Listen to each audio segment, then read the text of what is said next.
First of all, I want my family. I want my kids to see what a father's supposed to be for his kids and his wife. That's the biggest thing. Because, you know, in the black community, we don't see a lot of couples stay together. Me, what I didn't want my kids to see. And I don't want them to see me with a whole lot of different women.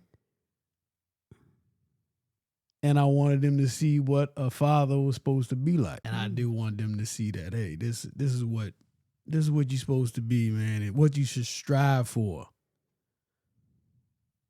I watched my grandmother and grandfather. I think they was married like 50-some years, you know. But they weathered the storm and got through it. So that was the main thing I wanted my kids to see, you know.